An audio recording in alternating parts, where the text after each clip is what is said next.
Hi everyone, you're welcome back to my channel. My name is Nancy, and if you're new to my channel, kindly subscribe, share and like my videos, and also put on your notification bell to be notified when I upload new tutorials. So in today's tutorial, I'll be showing you how to make a two-piece. So this is a requested tutorial and to be explained in the simplest way I can. The name of the fabric is called a silk fabric, and the amount of fabric I used in making this two-piece is 3.5 yards. Alright guys, I want you to understand there are different ways in cutting different styles, and I noticed that most beginners, they feel like the best way to cut a style is to cut the front piece first before placing it on the fabric to cut the back piece. But in cases where you want to follow the patterns on the fabric, you need to fold the fabric into 4. So both the front piece and the back piece of the style will be cut at once. For instance, if you look at the fabric on my table, it has lines on it.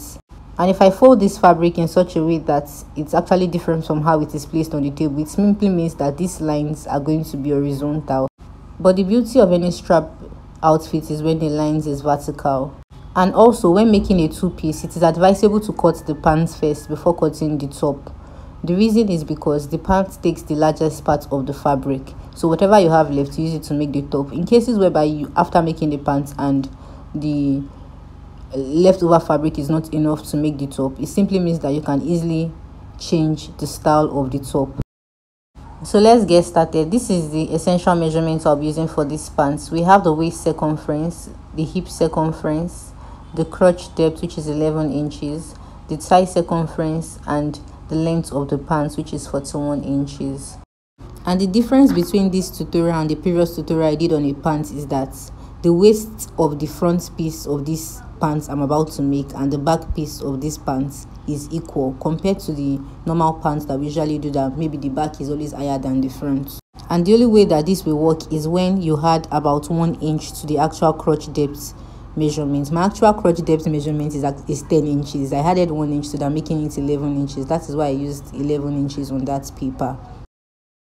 The next step is to further fold the fabric into 2. So I practically folded it into 4, making sure that on this side I held now has about 2 inches spacing before the center fold of this other side. Obviously, you can see that we have extra fabric of 2 inches on this side, which will be the back piece of the pants, while this upper part is going to be the front piece of the pants. The first step is to mark the starting line. And because an elastic could be inserted into the entire waist circumference, I need to mark 2 inches away from the starting line. So this 2 inches spacing will be the elastic casing on the waistline.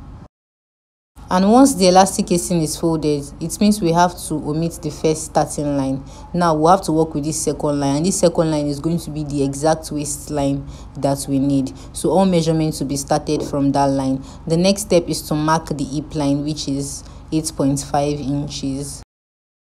And the next step is to mark the crotch depth line, which is 11 inches. After this, you have to mark the knee length line, but I didn't include that in the essential measurement, so let's just work with the standard of about 19 inches.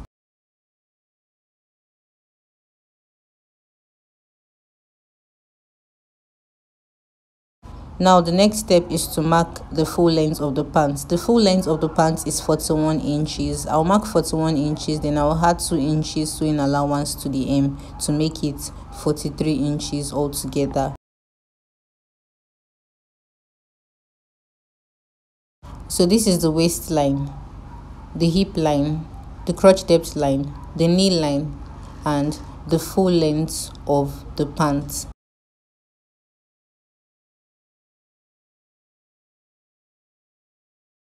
So let's go ahead to place the horizontal measurements.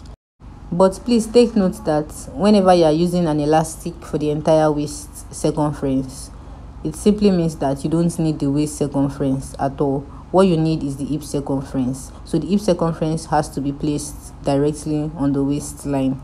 The hip circumference is 36 inches. You should divide it by 4 and to give it 9 inches. Now I'll place the starting of my tape on the folded part of the fabric. Please take note that I'm placing it starting from that center fold, and I didn't place it on that 2 inches extra which is on the other side. and you have to add a 1 inch sewing allowance to the 9 inches, and that will be 10 inches altogether. So I marked 10 inches on the waistline. I'll also mark 10 inches on the hip line, because that is actually the hip measurements that we need on the hip line. Now on the crotch depth line, I'll mark 10 inches to connect the 3 points together to form a vertical line. Now on the crotch depth line, the next measurement I'll be placing there should be the thigh circumference. A thigh circumference is 23 inches. The thigh is always divided by 2, so I will divide 23 inches by 2, and that will be 11.5 inches plus 1 inch sewing allowance, and that will be 12.5 inches altogether. Now I will mark 12.5 inches. The next step is to make a crotch curve using your French curve or a freehand method.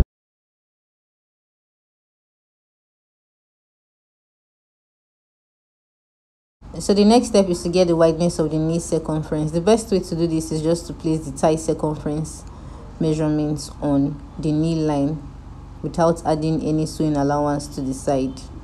Now I'll connect this point to the crotch curve point as shown.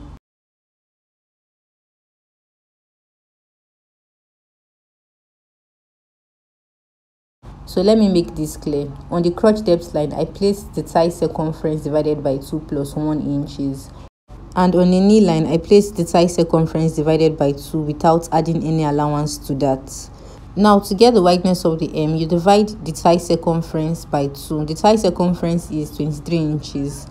Divided by 2, that's 11.5. Now, instead of placing 11.5 just the way you did on the nail, you have to subtract 1 inch from that 11.5, and that will be 10.5 inches.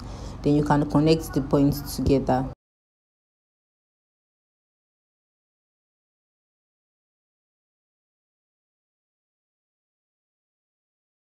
Now I'll cut out following the line I chalked.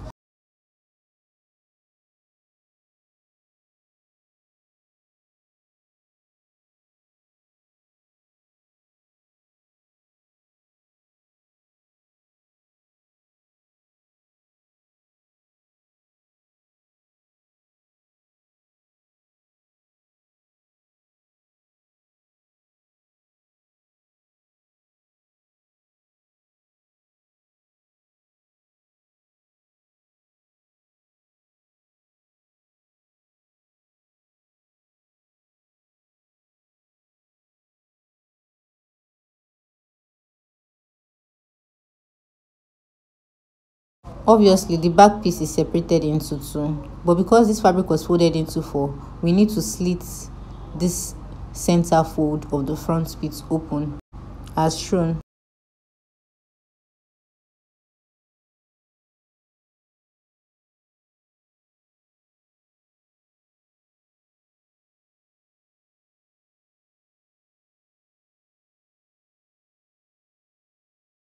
So this 2 first piece on top is for the front piece of the pants. I'll take this to my sewing machine to secure the crotch curve by half an inch.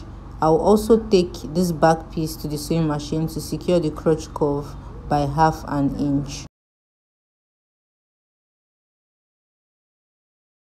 After securing the crotch curve of both the front piece and the back piece, the next step is to place the front piece on the back piece.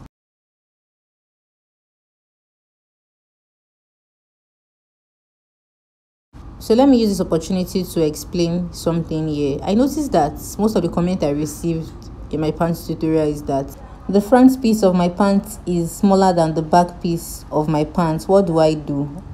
Have I made a mistake? The truth is that you have not made a mistake. You're on the right track. The front part is usually smaller than the back piece, except maybe for a special type of pants. So the next step is to secure the side by 1 inch and to secure the other side by 1 inch.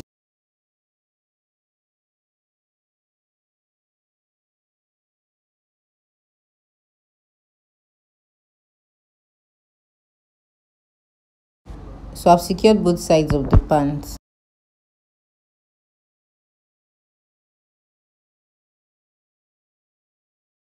The next step is to secure the flap straight down to the hem by securing it half an inch.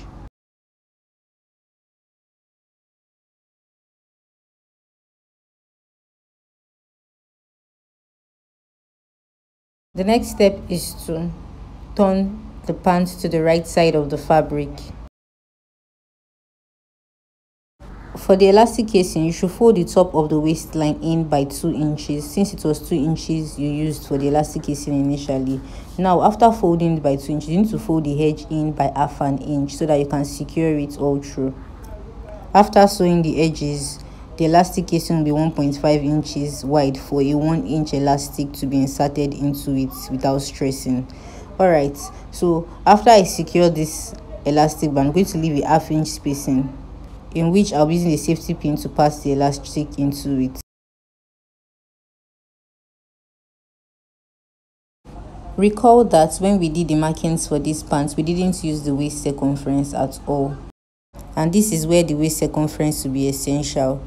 So to get the length of the elastic band you need to insert into the elastic casing, you need to subtract 6 inches from the exact waist measurement. So 6 inches away from 28 is 22 inches. This simply means that the length of this elastic band is 22 inches. I use the safety pin to insert it into the elastic by passing it into the half-inch hole I created. Alright, I've been able to bring out the other end of the elastic from the same hole. Now I'll take this to the sewing machine to stitch the 2 ends of the elastic together by half-inch away from the tip of the elastic. After stitching the elastic together, you should try to insert it completely inside the band so that it doesn't show. Now I'll take this to my sewing machine to close the little half-inch hole I created initially. The final step is to secure the hem of the pants, and to do this so that the hem of both legs are equal, you need to fold the pants this way.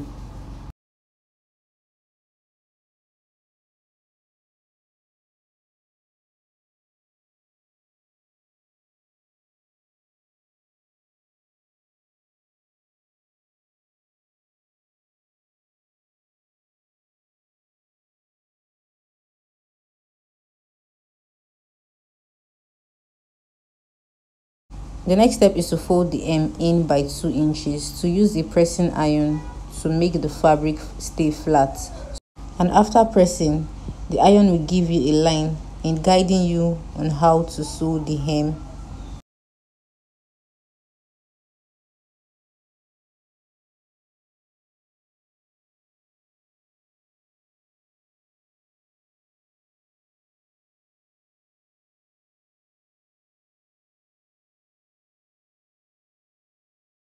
Alright, so this is the final outcome of the pants. You can see how beautiful and neat it is. You should also give it a try so that you can have one for yourself. Now the next step is on how to cut the top. For the blouse of these pants, these are the measurements I'll be working with. I have the shoulder measurements, the bust circumference, the waist circumference, the hip circumference, the length of the top, and finally the armhole of the top. So let's get started. Like I said earlier, in today's tutorial, whatever style we are cutting, we are folding the fabric into 4. And the reason is that I want the beginners to understand that folding a fabric into 4 is not difficult at all. So the first step is to fold the fabric into 2, and you should further fold this fabric into 2. So I practically folded it into 4. And folding the fabric is faster, easy, and it helps you in minimizing your fabric. Alright, so I folded this fabric into 4. To know the wideness of the fold, you divide the hip circumference by 4 plus 3 inches sewing allowance to the side.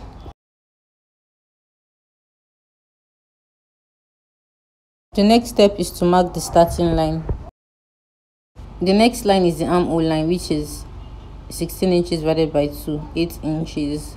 And the next line is the waistline, which is 15 inches. And the full length of the top is 25 inches. I added 2 inches sewing allowance to the hem, which made it 27 inches.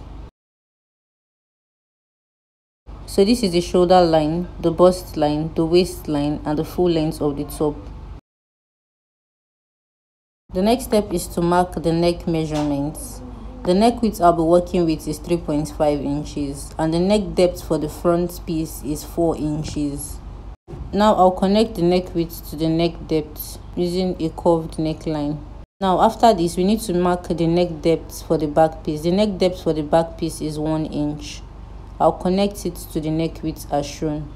So the reason I marked the neck depth for both the back piece and front piece is because the fabric is folded into 4. And after cutting out, you have both the front piece and the back piece at once. The next measurement to place is the shoulder measurement. The shoulder measurement divided by 2 is 7 inches. I added half inch sewing allowance, which made it 7.5. And on that 7.5 inches, I placed my tape below that point to mark 1 inch. Now I'll connect that point to the neck width as shown. And this is the shoulder slope. Now I'll extend this point vertically downwards to the bust line so I can easily get my armhole curve.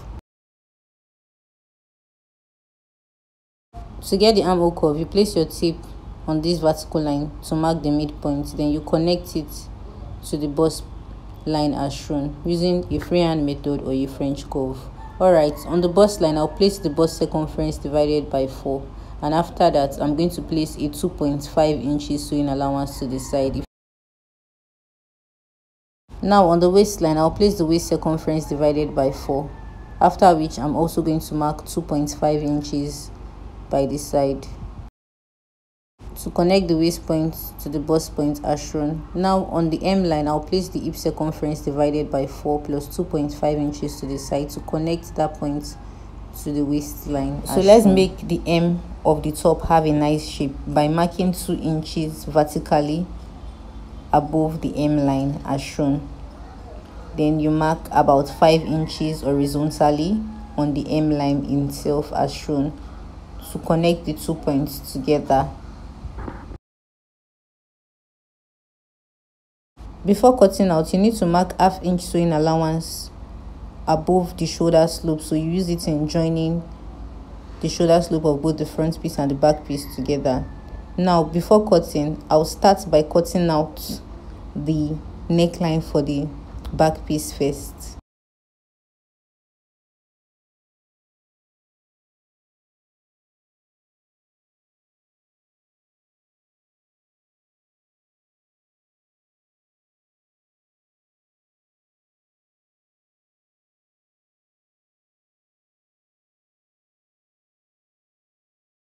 Now I'll separate the front piece from the back piece.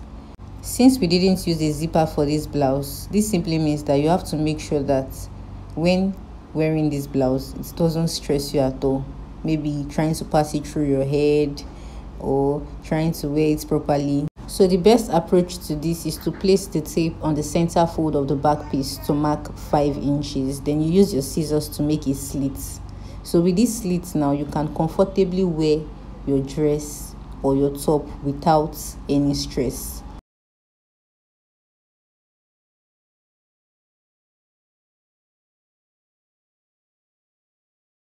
Now let's go back to the front piece. You need to fold this back into 2 so you can trim out the neckline for just the front piece.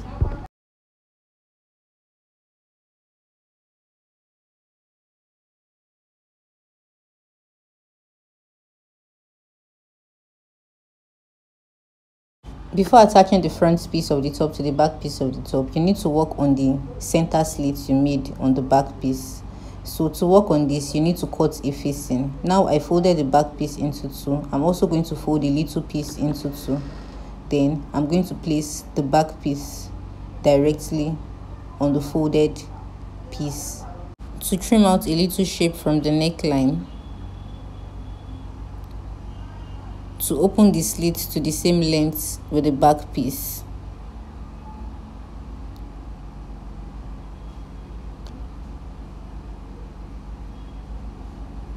Alright, so this is the next slit, but if you would like to still give your facing a little curve shape at the bottom, it's possible. You can just simply fold it into 2, then give it a shape. Just depends on what you want. Now I'll take the facing to the overlocking machine to weave the edges. So I guess I didn't mention that there will be a button in the center back of this top. So this piece I have here is 4 inches long and 1 inch wide. All I have to do now is to fold the edges in by 1/4 of an inch and then further fold it in together as shown. I'll take this to the sewing machine to secure the edges together. Now you should fold this into 2 Then you place it on one side of the upper part of the slit, making sure the half inch is out so that by the time you sew it, it stays firm. Then 1/4 of an inch below the top parts of the neckline as shown. You can pin that down. Then you place the right side of the facing on the right side of the fabric. You can also pin this together. You take this to the sewing machine to secure the slit opening, and when you get to this point, you raise the footer to secure it to the other end by 1/2 inch. After I secured the facing, I flipped it to the wrong side of the fabric. Now I'll place the front piece of the blouse on the back piece of the blouse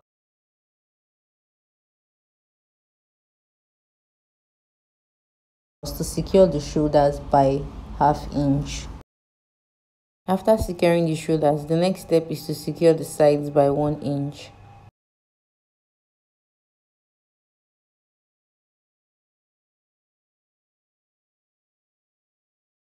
Now I will use a bias tape to secure the neckline.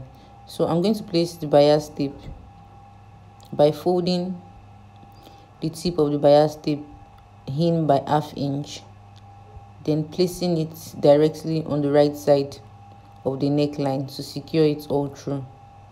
So I've done this already, and the next step is to fold the bias tape on the wrong side of the neckline, so you can sew directly on top of the edges. And after sewing, you realize that the bias tape isn't showing outward anymore.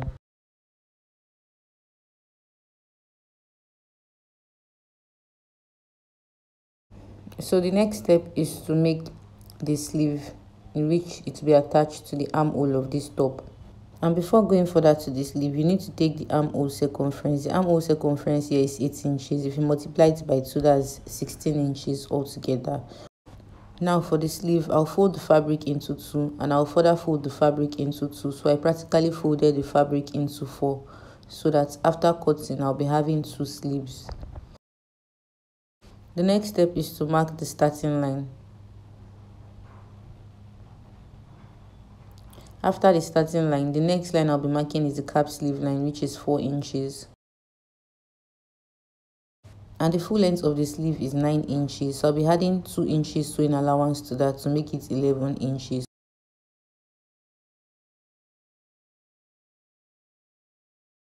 So recall that the armhole circumference I measured from the top was 8 inches. I'll place the 8 inches directly on the cap sleeve line as shown to mark. Then I'll add 1 inch sewing allowance to the side.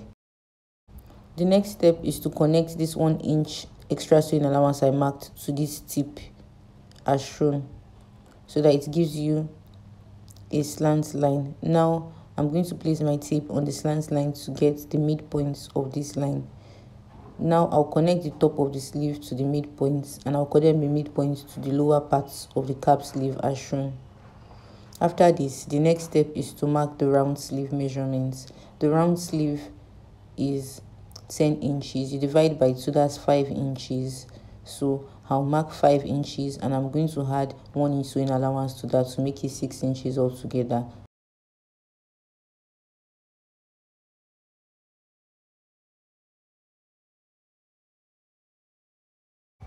And because I won't be using a lining on this sleeve, this simply means I need to mark 1/2 inch on this side and to connect it in form of a triangle, so that after sewing the hem of the sleeve, it won't be short at the edges of the sleeve.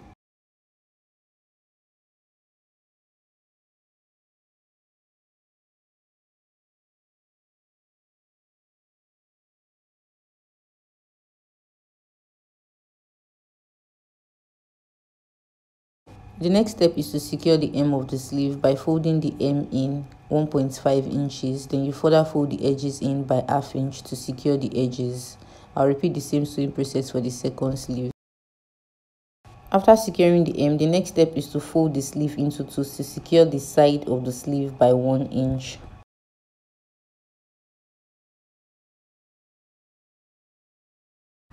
Now I'm going to turn the sleeve to the right side of the fabric and to attach the sleeve to the armhole of the top by 1/2 inch.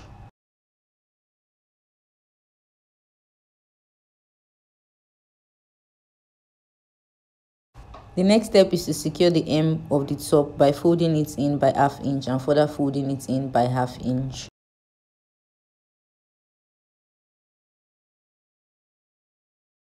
The next step is to use the hemming gum to glue the facing of the neck slit so that it doesn't flip out. And after that, the final step is to tack a button so that you'll be able to insert it into the button hole. Alright guys, I hope this tutorial was helpful. Thank you for watching to the very end, and if you are new to my channel, kindly subscribe, share and like my videos, and also put on your notification bell to be notified when I upload new tutorials.